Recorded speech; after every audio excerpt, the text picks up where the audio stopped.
So, welcome to the podcast for week one. Joined by Blackie, fresh off a lovely Monday night football loss to go with all those Swans losses. Bad luck, mate. You're hanging in there. Oh yeah, cheers.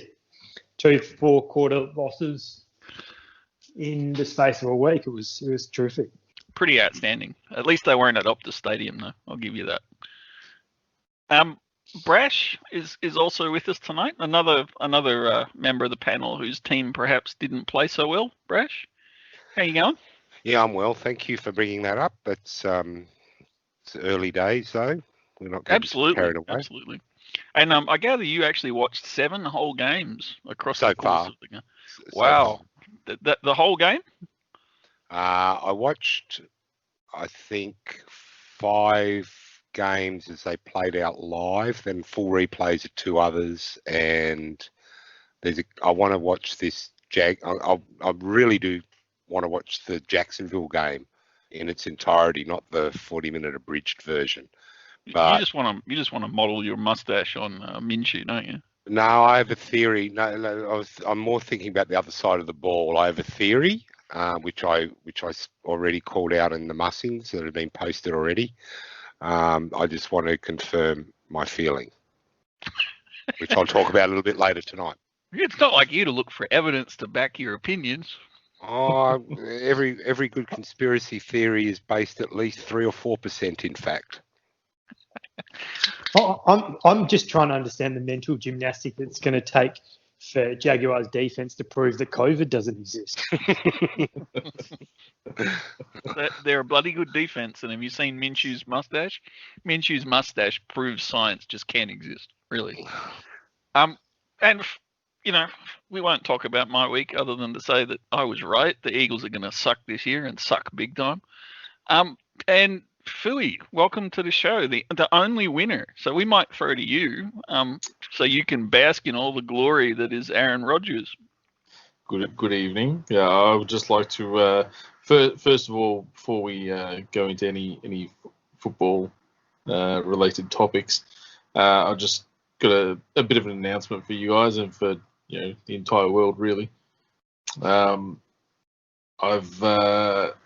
people will think it's good news, some people will think it's bad news, but I've in fact tested positive. Yeah, I know. I've tested positive for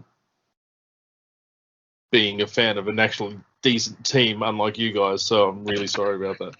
I was about to say a baby in June next year. Congratulations. We actually weren't that good, to be honest. But yeah, no, I didn't think so. Some teams were just worse. Yeah, a bit like Hawthorn, is just a bit worse this year. Yeah. Hey. So Fui, what from your point of view was the big takeout of the much hyped week one of the season? Did you find the games smooth and polished and flawless football? Well, I think that's one of the things. I guess I didn't find them as bad as I thought they were going to be. I was kind of happy. I thought, week one in general is usually a penalty fest, but this year, not much. It all just seemed to flow really well, which is it was really refreshing, and I enjoyed watching the games that I watched. You only watched the 40-minute highlights of your Green Bay game, didn't you? Excuse me, I was up at 3 a.m.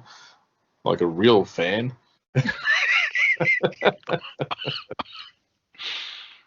Blackie, what did you think, mate? Was it just me, or was there some genuinely appallingly bad play? Unlike the picture of roses, chocolate donuts, and unicorns that Fui paints. He told me before he thought week one was the KFC of week ones. So I don't really know what that means. But no, family pack or the big value bucket with the mashed potatoes. I think there were quite a few potatoes out there. But I actually disagree. I think there were some pretty dubious, especially pass interference calls. I wasn't surprised how much pass rush most teams got. some more than others, which I'm sure we'll touch on later. But yeah, I mean, it was scratchy play, and it's unsurprising, and it was pretty basic stuff. It's stuff that they probably practice 1,000 times a week at practice, and it was pretty clear. I felt bad for some of the teams who had to defend run-heavy teams when you haven't really tackled anyone throughout the preseason. I didn't have any issues with the game, so it was actually I genuinely felt they were pretty good. Phil, you watched the Green Bay Packer game 6 times. At half speed, every time Rodgers threw the ball, he slowed it down to half speed and stretched it right out. Yeah. No, there was some truly I mean, to be fair, pass interference is clearly something that refereeing crews have struggled with for the last 3 years, but it was as bad in this week of games as I can recall it being. Some truly horrible ones, including at least 2 that I can recall that arguably turned the result of the game. And yeah, just really bad, I thought. So I agree with that, Blackie. I'm not sure how much of it is because the refereeing crews didn't have a preseason set of games to work themselves up, or if it's more that they're under pressure to keep the games entertaining and scoring and stuff. I don't know. Can't work it out. I mean, it's much like the AFL umpiring this year. I'd argue this year's AFL umpiring has been the worst that I can recall for the last 15 or 20 years. And how much of that is because they didn't have a full set of preseason games and regular training sessions, I don't know. Clarko's got his finger in the umpiring pie, but that's a story for another day. That's a story for another day. Couple of things. I just want to. Did anyone catch what was during all this football that I watched? The highlight for me was, did you see the Bill Belichick Subway ad? No, sorry. Find it. The guy. Let me paint it out for you. There's this guy in a suit walking down the street, bumps into Bill Belichick. What has he got under his arm? A bucket of KFC. And Bill Belichick just gives him that Bill Belichick look, and he says, "Sorry, Bill," and he gives him a Subway. And he says, "That's better." And he says, "No, it isn't." And then he cuts his sleeves off his suit. I just think of you every time. It's not. If you got Game Pass and you're picking up the American broadcast, you'll see the ad come up nearly every commercial break. Officiating. And I mentioned this in the Mustangs today. I have a fundamental issue with officiating that's creeping into the game. It's not creeping. I think it's been prevalent for a while now. They don't umpire or officiate to the context of the game, and we've seen it all year in the AFL, with them twisted all over the place with the holding the ball rule. Where it's an interpretation. It's not that hard to see a guy get tackled to know whether he had a chance to get rid of it or not, or he's stooling, or he's stooging. The same goes with the NFL. I forget the judgment calls like pass interference. I just wanted to see them do things like call false starts. Like, is it now allowed? And I forget who did it. Someone even mentioned it, and I was about to write it, and someone wrote it in the week 1 thread. Like, what's going on with? It was in the Houston game, wasn't it? Yeah, it was everywhere. The Houston game especially. Kansas City's halfway down the field before their tackles are already. No wonder their new running back gets so many yards. He's already got a 4-yard buffer before he starts. Hang on, Brash. They're just making the line of scrimmage socially distant. That's all it is. Yeah, probably. We've had the social distancing joke for this year already. Blackie owns that one already with Sherman, so we don't need any more social distancing NFL jokes. I thought, for a guy that watched 7 games already, so the first thing you probably say is go get a life, but the reality of it was I was underwhelmed by the games, and I felt teams by and by either won on the other team's mistake or failed to win because of their own mistake more often than not. And then there was one other category of game, which was we will play to the strength that we know the other team is really piss poor at, right? Like Dallas's defense is just horrible. especially once Van Der Esch went out injured. They just Well, you could see that. Van Der Esch is. I read somewhere today that there were a couple of teams that actually didn't even have him on their draft boards because he was just an injury waiting to happen. And remember, he was being drafted to replace a guy that was forever injured as well, middle linebacker. And they've also picked up another injured guy in Jalen Smith. So they're obviously not scared of bringing in guys with injury concerns. But yeah, I think he had spinal stenosis. But yeah, he has been a walking injury. Yeah, he's just so that, and then you had what Aaron Rodgers did as he was auditioning for another team to Minnesota's, and we all knew, we called it out. We knew Minnesota would struggle at the defensive back end of the field because they're revamping. And again, no games, no live games, and as Blackie pointed out, no tackling. Everyone's trying to avoid injuries. Hasn't helped. So they go out there and all of a sudden they've had 6-9 months off, and all of a sudden they're expected to go full on. And, these are as good athletes as you're going to see. And I just don't think you can just pull the Ferrari out of the garage and start clocking up, record lap times without doing a few warm-ups first. Yeah, it was interesting. I mean, taking that point about having to have a preseason, and one of the things I think we all agreed on when we did our various previews, probably the only thing we agreed on, was that rookies would probably struggle more than in most years because they hadn't had the preseason and they hadn't had the full set of training camps to adjust. And that conversely, people that had a relatively veteran lineup that was relatively settled would do better early on. And certainly in some games that was played out. I think you saw that in the Steelers when fat Ben Roethlisberger was able to take advantage of the fact that he has a relatively stable offensive line and pull off a result, whereas Danny Dimes and the Giants, you could see, were all kind of out of sync because they hadn't practiced them. But by the same token, it was interesting to see a couple of teams, and I'm talking here particularly the Philadelphia Eagles, who were veteran quarterback nearly, certainly 5 years under his belt, pretty well established offensive line, and they just fell apart under the pressure. So it was interesting that some of the teams that performed poorest were actually the most settled teams, and other teams, like particularly impressive with the Washington football team.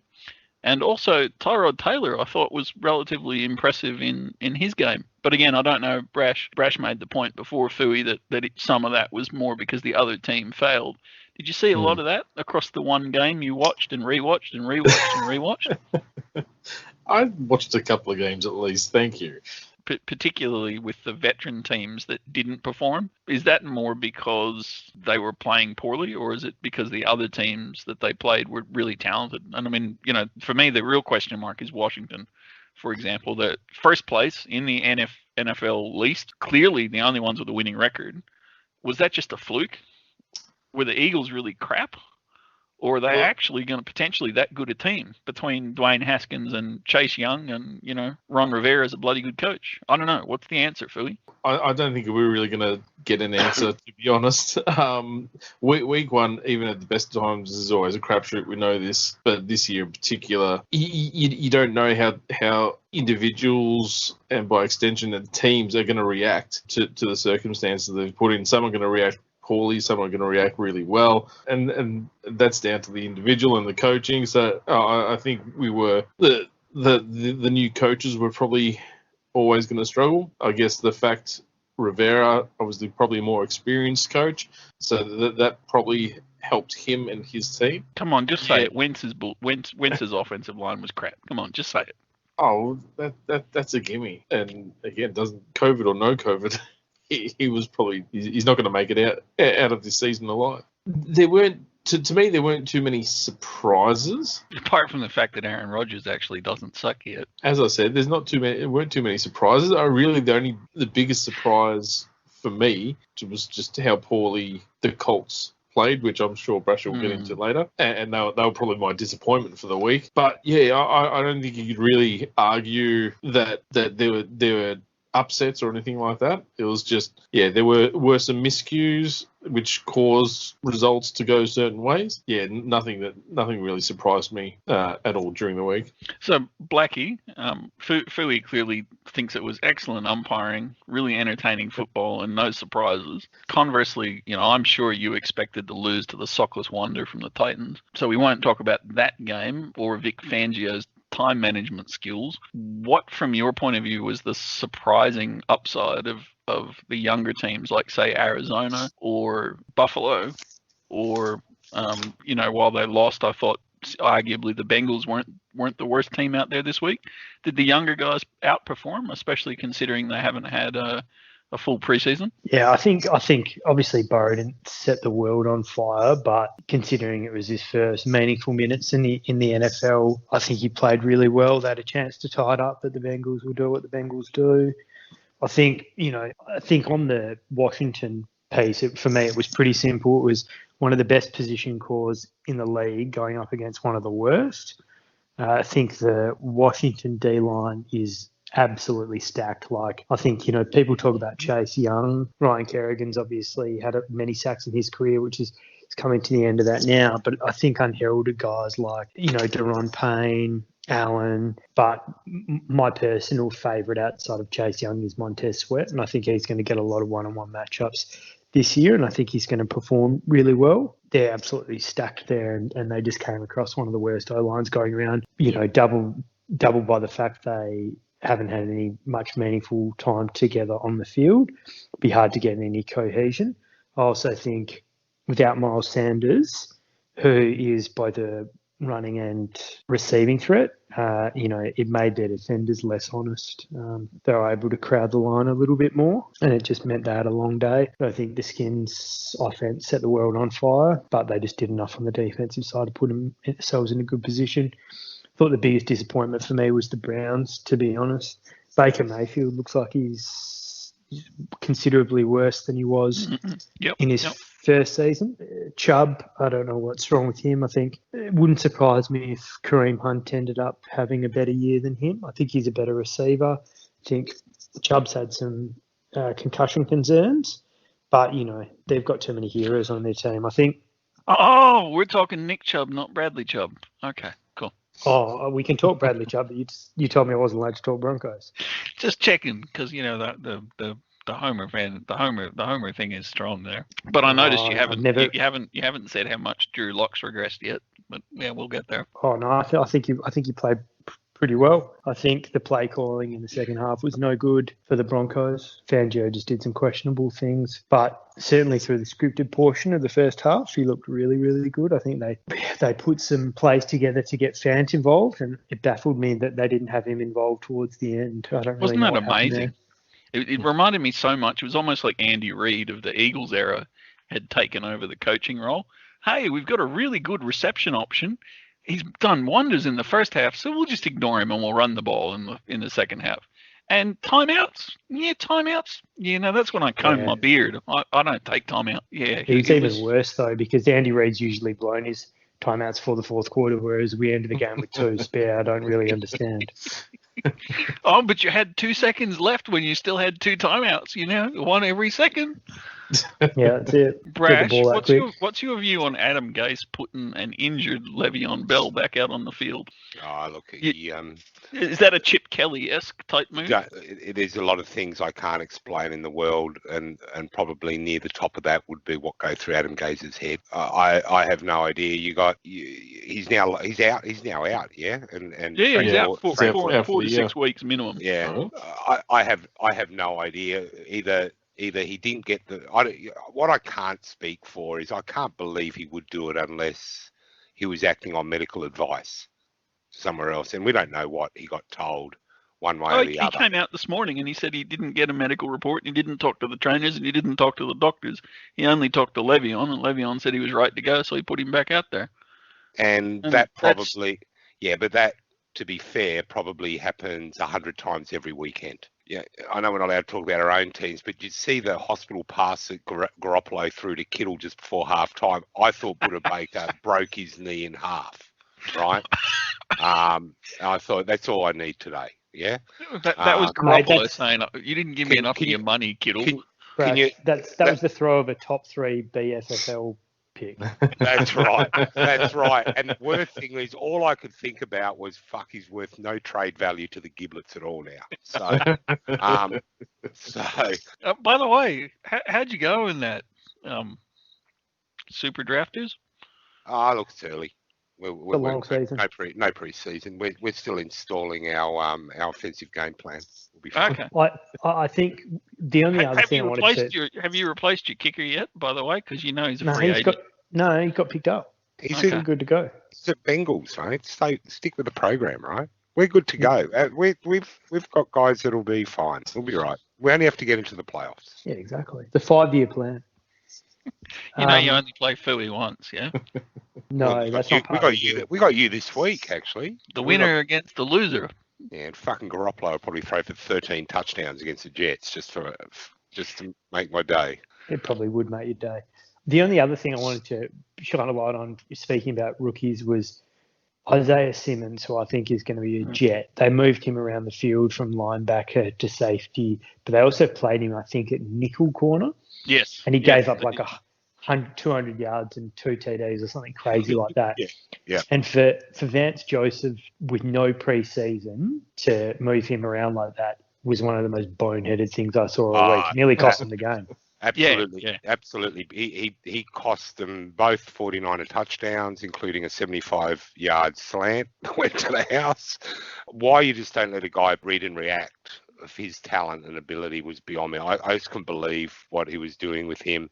Particularly because arguably you've got Jordan Hicks there for Arizona as well, and you would think that the experience of somebody like a Jordan Hicks would actually give the newer, younger linebacker more opportunity to be creative. You know, why play him out of position? And why? And even then, it wasn't like they left him just in one play or one sequence of plays in the cornerback role. They moved him from nickel, then to linebacker, then back to nickel in the space of 3 plays. This is Vance Joseph trying to be one step ahead of Shanahan on the play calling because he throws all those bubble screens and options. And what Vance Joseph didn't do was read the script and see that the 49ers were down Debo and there's 2 starting wide receivers, and then had 3 offensive skill position players starting their first game in over a year. The 49ers were never going to overcomplicate the playbook. You know, McKinnon coming off 2 years. You had Taylor coming off a year of not playing. You had Reed, who had the year off. Plus you had the left tackle, who also didn't play last year. That's why I wasn't worried at all about how yesterday went, or the weekend went, because from their perspective, first of all, they're playing their kryptonite type quarterback, right? That's the one quarterback that the 49ers are not built to play. Why is that? Is that deliberate, or is it more just that they haven't had their recruitment strategy pan out in that one area? The 49ers play classic. Well, as far as I'm concerned, I grew up following football. Quarterbacks. Back when there were dinosaurs. That's right, mate. Johnny Unitas throwing the ball, mate. They play a straight-up defense and beat you on talent on the defensive side of the ball. That's the way they play. That's the way they played under Harbaugh. That's the way they play under Shanahan. So when you get a guy that runs around like he does, and Wilson's the same, they're just not built to catch it. Because I don't care how good your defensive ends are, they're not going to catch a 4'3", 5'10" quarterback who can slide like he can. It's just the way it is. It's always been the danger games. Cardinals always play up the 49ers as well. Yeah, no, I think people may have overrated the 49ers offense. I will say I was a little surprised at just how good the Cardinals offensive line was. I have to admit I didn't rate them, and you know everybody knows that the Niners have an absolutely stacked defensive front set, and they just couldn't seem to get any kind of pressure on it. It was. I think that was largely to do with the coaching, to be honest. Really? It was they didn't give them enough time for me. Just so I'm clear, Blackie, you're saying that the Cardinals in Kingsbury's offensive strategies adjusted to get rid of the ball quicker so that they wouldn't have the time to put pressure on, yeah? Or did was it the defensive coordinator on the Niners that screwed up? No, I think it was Kingsbury. got the ball out quicker, and I think Kyler Murray was quick to roll out or take advantage of any holes, and that probably played into their mind too. Yeah. I just think it was good coaching. So what you're saying is he didn't do a Carson Wentz and stand there and stand there and stand there and stand there and then I'm not going down. We saying could, that really. if we could play against those guys every week, the 49ers would rack up 100 sacks a year. Seriously, I'm not joking. If we played against the Eagles' offensive line, if we go up against the Eagles' offensive line with Wentz standing there, we get 100 sacks a year if you played that every week. And you know what's best? Wentz would be there for 5 minutes. Oh, he wouldn't last a quarter and a half. The only reason he lasts as long as he does every year is because the NFC, traditionally in the last 3 or 4 years, the NFC East has had some pretty weak defensive lines that just haven't delivered. And I think with Washington, we saw just how, a halfway decent, young, athletic defensive front set can really put some serious pressure on him. But and you were the word. We called it last week. You called it last. You've been calling it for weeks. It's turnstile. Name who turned out a worse offensive line than you guys. And I'm not talking got injured during the game. I'm talking what rolled out for the starting 5. University of Kentucky, maybe. No. Or do you mean the Community College University of Kentucky that plays in the non University of college Kentucky league? in Washington? Yeah. Okay. Yes. And they play flag football. I'll give you that one. That's the one where they have Brasher playing as a reserve left guard. Yep, they'll probably agree. I mean, in all seriousness, the reality is that you could put pads on Fui. I'm a wrecking ball middle linebacker in that league. Put pads on Brasher and put pads on Blackie, and you would have a better offensive line than what the Eagles are currently trotting out. And, for me, the real warning sign on the real absolute litmus test was the headline that was all over a certain Murdoch-owned media outlet for 48 hours. NFL star from Australia excels in debut start. And he didn't even start. He actually only started the second half. They were trying to say that Melita or Malatia, or however you say his surname, Jordan Malatia, had excelled as an offensive lineman. And he was only slightly less of a turnstile than the New York subway turnstiles were when you used to put a quarter under them so the locking mechanism didn't work and they just spun freely. He may as well not been out there on the field. But because he's an Aussie, and Tiger Nova, this is not an invitation for you to come back on our board. Stay the fuck away. But because he's an Aussie, he gets all over the Murdoch press. It's just ridiculous. But anyway, I'm pretty worked up about it because I think here's my tip. Wentz has 6 quarters left. Then we see Hurts. Then we see Sudfeld. And neither of those guys are going to last more than 2 games behind this offensive line. The other really super interesting thing, which most of you probably would have missed, is that right as the game got down to the pathetic Eagles having a chance to just do a Bradbury and collapse over the line, Zach Ertz dropped an absolute sitter. He did a DeAndre Swift. He dropped an absolute sitter.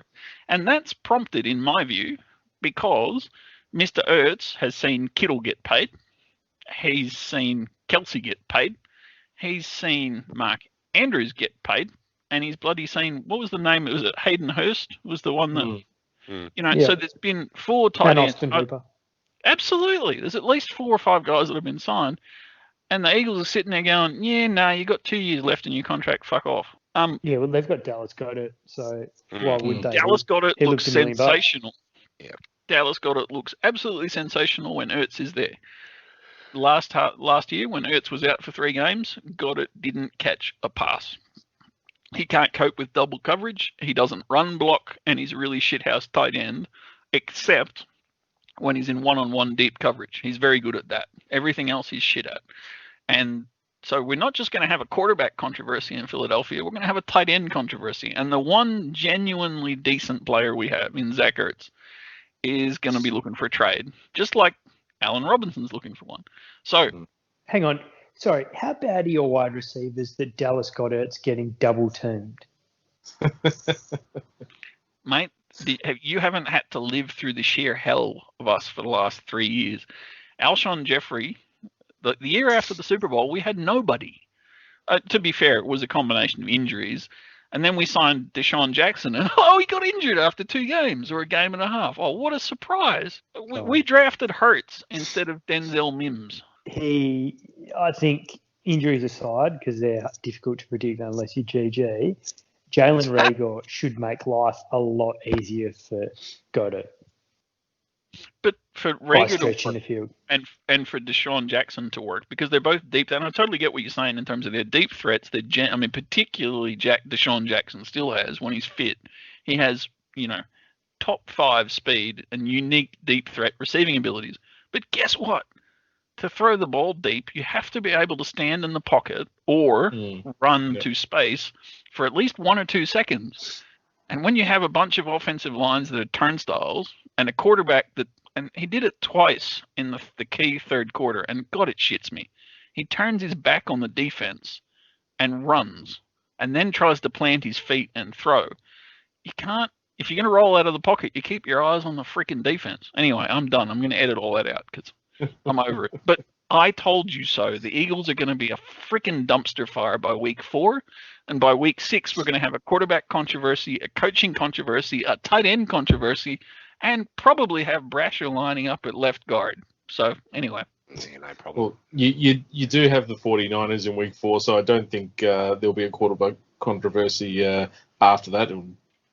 It'll be pretty clear cut. Well, if you stretch out the timeline, Wentz has only got 6 more quarters, so we'll be playing Hurts anyway by then. Seriously, the 49ers, my prediction, and I'll put $50 on it, my prediction is that by the time we play the Niners, we will either have Sudfeld or Hurts in at quarterback, and they won't last the game. That's my prediction. $50 on it. Who do you think is going to spend more time in the backfield in week 4 out of Nick Bosa and Miles Sanders? Clarifying question. Taking the snap or recovering the fumble? If the snap is Wentz's leg, definitely that. Yeah. I mean, this year has been an epically underperforming year for all of Philadelphia sports. But the Eagles are the one team I predicted to suck, and oh my God, are they going to fulfill my predictions? Oh my God! And you know what? I could take it. I could absolutely live with it if we were 20 million under the cap. If we were going through a rebuild. We are $63 million over the cap for next year before it's cut because of COVID. And of the 63 million we're over, we're paying 21 million to players that don't even play for us anymore. But hey, you got a Super Bowl the other year, so yay. Fuck you. Boo, Santa Claus. Boo. Just let me get my bag of batteries. Boo. Anyway, on that happy note, good then. Yeah. Well, can I just gently say that the other thing that stood out about the NFC generally was how bad the offensive lines were. Universally, even Washington's was poor. And so initially I thought, well, that's because colleges aren't turning out good offensive players anymore, and it's really hard because the way college football's gone, and it's all college's fault. But you know what? And I got to give Blackie credit for this because he picked it. The one offensive lineman in the NFC East who was absolutely sensational, and I actually put myself through the torture of rewatching the full game twice so I could watch his play, was Andrew Thomas. He has just been outstanding. He was easily the best offensive lineman. He played every single offensive snap, including special team snaps for the New York Giants, and he did not miss a beat. So college football can turn out some special ones after all. Blackie, humbly, I say you were right. He's going to be very, very fucking good. Yeah. I also was probably wrong about Becton, though. He looked pretty good. Yeah. Chicane He's just a mountain. Chicane Barkley being caught 11 times in the backfield by the Pittsburgh Steelers probably doesn't suggest he was that stellar. It was Will Hernandez. 11 times. In all seriousness, go back and have a look at the game, because that was what I saw that on the stats, and I went back and watched it the second time. Every single one of his positive gains was through Andrew Thomas. Every single one of the 11, I've never seen it before, and I can't believe, it's not a good reflection on the coaching staff for the Giants that they kept doing it, but they kept running the ball to the other side of the offensive line. It was really clear that Thomas was dominating his side, and it was working the 2 times they ran Barkley behind him. And then they turned around and basically said, no, that was working, but we'll be like Jeff Kennett and we'll try something different. All right, last thoughts for week 1, Blackie. Anything else you want to cover? Just to be clear, did you enjoy having football back even though you sucked and you lost? Oh, it was awesome. Hopefully I get to watch a few more games this week, although I was at home on Tuesday, so I watched the doubleheader. It's a shame that can't happen every week. I don't know why they don't do that. So did NFL make lockdown easier for you, Blackie? Or actually, sorry, you're not really locked down, are you? No, it's BAU over here pretty much. Yeah. Geez, that must suck because we're all at home in our tracky dackies and watching stuff. Yeah, but that's what you normally. You're a federal public servant, mate. That's a normal day for you. No, you say that I deny COVID. Everyone has to explain to you what it is. Yeah, it's just. What's the lockdown? Isn't that some new fancy pub? Anyway, what about you, Brash? Did it make the restrictions of not leaving the household any easier to be able to watch 7 games in full? Absolutely, from Friday lunchtime. Then the weekend was a bit annoying. Did you miss Booger? Did you miss Booger McFarlane? He was in they've put him back in the studio now. That's even worse. You could watch him go up and down the sidelines. Before I could turn the sound down, now I have to turn the whole TV off to avoid him. So, look, it's awesome having it back. There are a few technical difficulties in the Brasher household. For some reason, Red Zone wouldn't load on the Samsung app on the TV in the morning at 3 a.m., which is a bit annoying. That's because you had the Samsung set to a certain website that we won't mention. Well, then, it's not because of any problem with NFL Game Pass. The live game feeds worked, but not Red Zone. Yes, and then I had another really annoying thing that happened with Red Zone with Game Pass, and I was really going to ask if anyone else is experiencing it. The commentary, and this was really annoying, Blackie, watching your game. The commentary was about the booth commentary was about half a second ahead of the gameplay. Are you sure you just weren't listening to Tony Romo? Mate, he's brilliant. Romo's brilliant, right? But seriously, like, they would call pass breakup and it was still in the quarterback's hand. And it was just annoying. So I ended up turning the sound down because I was actually pretending to work during that game. But no, other than that, it's good to have it back.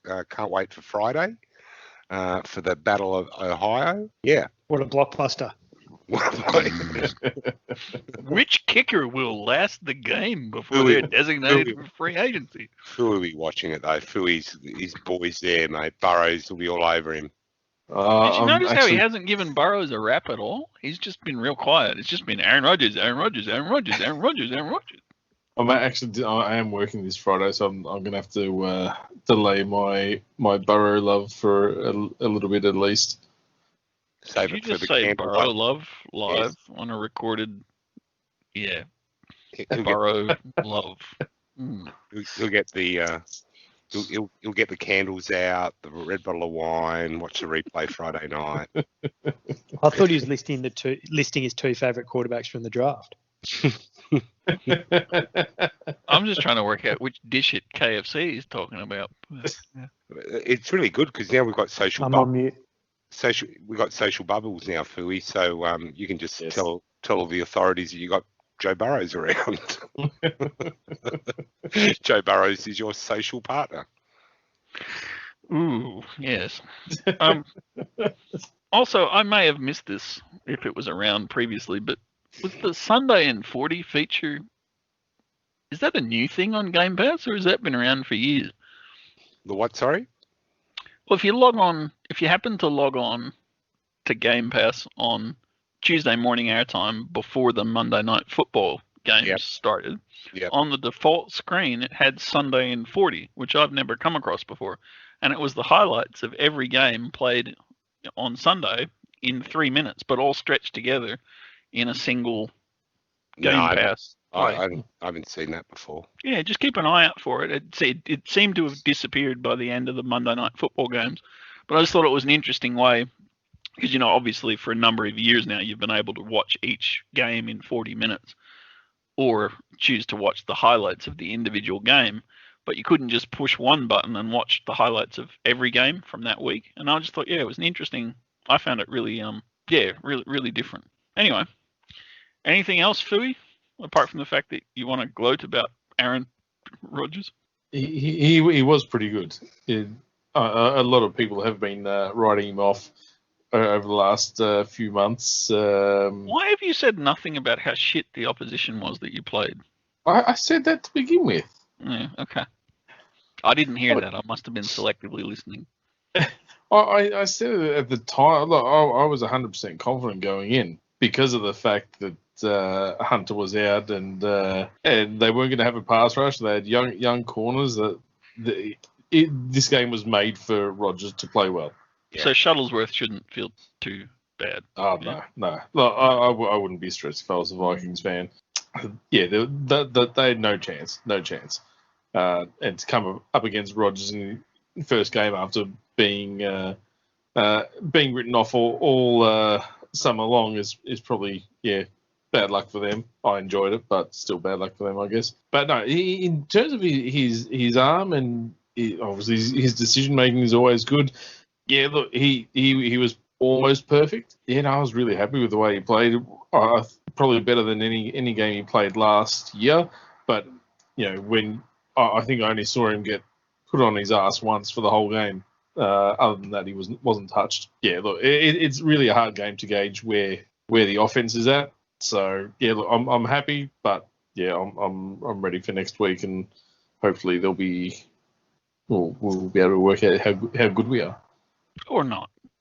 What it's worth from my perspective, and Blackie, I'll be interested in your views on this, but from my perspective, I thought it was actually more the Green Bay's defense absolutely dominated Minnesota's offense. And then when there were turnovers, I thought Rodgers did a good job of not turning the ball back over and making sure that they got some scores. Fair call, or was it really that Rodgers was so magical? I think J.A. Alexander. I remember there was a period of like 5 years where Green Bay just could not buy a cornerback. Now they've got two good ones. I think that's been monumental for their team. But I think they're a pretty complete side. I think there's probably a period where they struggled with, wide receiver talent, cornerback, and running back. I think they've fixed up two of those now pretty well. Obviously, the wide receiver part's a little bit patchy outside of Adams. But Kirk Cousins just looks lost to me. I suspect Minnesota will be looking to move on from him. Thank you for everybody for your comments. We'll move on to the games that come.